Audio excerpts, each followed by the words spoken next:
இப்போ நம்ம பார்க்க போகிறது 10th மேக்ஸ் 3rd சாப்டர் எடுத்துக்காட்டு 3.68 பார்க்க போகிறோம். சம் பார்க்குறதுக்கு முன்னாடி இது வரைக்கும் நம்ம சேனலை சப்ஸ்கிரைப் பண்ணாதவங்க சப்ஸ்கிரைப் பண்ணி சப்போர்ட் பண்ணுங்கள். என்ன கொஷின் கொடுத்துருக்காங்க பாருங்கள். ஏபின்னு நமக்கு வந்து 2 அணி கொடுத்துருக்காங்க. எனில் ஏபி மற்றும் பிஏவை காண்க. மேலும் ஏபி ஈக்குவல் பிஏ என்பது சரியா என ஆராய்க. அதாவது ஏபி அப்படின்னு நமக்கு வந்து 2 அணியை கொடுத்துட்டு ஏ இன்ட்டு பி, அதாவது ஏபிக்கு வர்ற மதிப்பும் அதே போல் பிஏவை பெருக்குனா வர்ற மதிப்பும் சமமா அப்படின்றத வந்து நம்மளை கேட்டிருக்காங்க. சரிங்களா? அதே போல் அந்த மதிப்பு சமமாக இருந்ததுன்னா ஏபி ஈக்குவல் பிஏன்னு வரும். சமம் இல்லைன்னா ஏபி நாட் ஈக்குவல் பிஏன்னு வரும். அதையும் நம்ம கண்டுபிடிச்சி ஃபைனலாக எடுத்து எழுதணும். சரிங்களா? ஃபஸ்ட்டு கொடுக்கப்பட்டவைன்னு சொல்லிட்டு கொடுத்துருக்க 2 அணியை நம்ம எடுத்து எழுதிக்கலாம். தென் அதுக்கப்புறம் பாருங்கள், ஃபஸ்ட்டு ஏபி கண்டுபிடிக்கலாமா? இதுக்கு இடையில் பெருக்கல் கொடுக்கலனாலும் மீனிங் பெருக்கல் தான். ஏன்ற அணி என்ன? 2 1 1 3. பின்ற அணி என்ன? 2 0 1 3. எப்பயுமே பெருக்கிறதுக்கு முன்னாடி அணி எப்படி இருக்குது பார்க்கணும். 2 நிறை 2 நிரல், அப்போது 2x2. இது சேம் பாருங்கள், 2 நிறை 2 நிரல், அப்போது 2x2.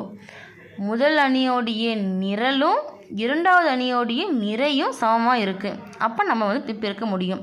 இதுக்கு பெருக்குனா மதிப்பு என்ன வரும்? நமக்கு இங்கேயும் அப்போ மதிப்பு 2x2 மேட்ரிக்ஸில் வரும். சரிங்களா? எப்பயுமே கம்பல்சரி கண்டுபிடிக்கும் போது செக் பண்ணதுக்கப்புறம் தான் கண்டுபிடிக்கணும். ஸ்டார்டிங்கே நமக்கு கரெக்டாக வரலன்னா கண்டுபிடிக்க முடியாது. அப்படி நம்ம எடுத்து எழுதுகிற மாதிரி வரும். சரிங்களா? ஃபஸ்ட்டு பாருங்கள், முதல் நிறையை கொண்டு முதல் நிரல் பெருக்கலாமா?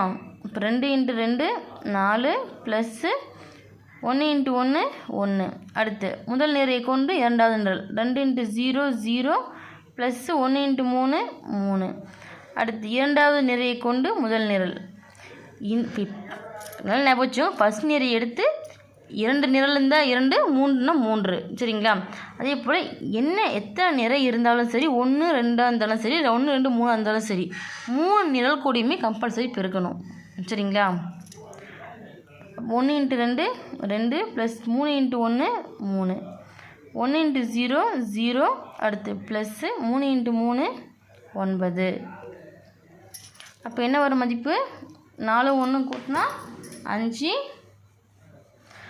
0 + 3 0வில் கூட்டும் போது அழைத்தாலும் 0 தான். சாரி, அதோட மதிப்பு மாறாது, அப்படியே வரும். அப்போ 3.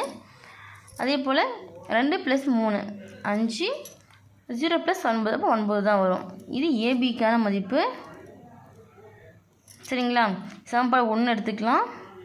இல்லை நீங்கள் சமன்பாடு 1 எடுத்தாலும் சரி, இல்லை LHS RHSன்னு எடுத்து எழுதிட்டாலும் சரி, அது உங்கள் விருப்பம். சரிங்களா? நெக்ஸ்ட் பாருங்கள். அடுத்து பாருங்கள், பி என்ற அணி பெருக்கலாமா? அப்போ பி என்ற அணி எடுத்து எழுதியாச்சு. பெருக்கல் என்ற அணி பெருக்கி எடுத்து எழுதும் போது பாருங்கள், முதல் நிறையை கொண்டு 2 நிரலையும் பெருக்கணும். இப்போ 2 × 2 4 ப்ளஸ்ஸு 0 × 1 1. அடுத்து 2 × 1 2 0 × 3 0 தான் வரும். சரிங்களா? அதே போல் இரண்டாவது நிறையை கொண்டு 2 நிரலும் பெருக்கணும். நிறையை கொண்டு எல்லா நிரலையும் பெருக்கணுமோ தவிர ஒரே நம்பரை கொண்டு பெருக்கக்கூடாது. சரிங்களா? இப்போ ஃபஸ்ட்டு நம்பர் இருக்கோ அது ஃபஸ்ட்டு, செகண்ட் நம்பர் இருக்கோ அது செகண்டு, அப்படி தான் பெருக்கணும். 1 × 2 2 ப்ளஸ் 3 × 1 3. அடுத்து 1 × 1 1 ப்ளஸ்ஸு 3 × 3 9. எடுத்து எழுதாமல் பாருங்கள். 4 + 1 5. 2 + 0 0வில் கூட்டும் போது அதே மதிப்பு தான் கிடைக்கும். இப்போ 2 2 + 3 5. 1 + 9 10.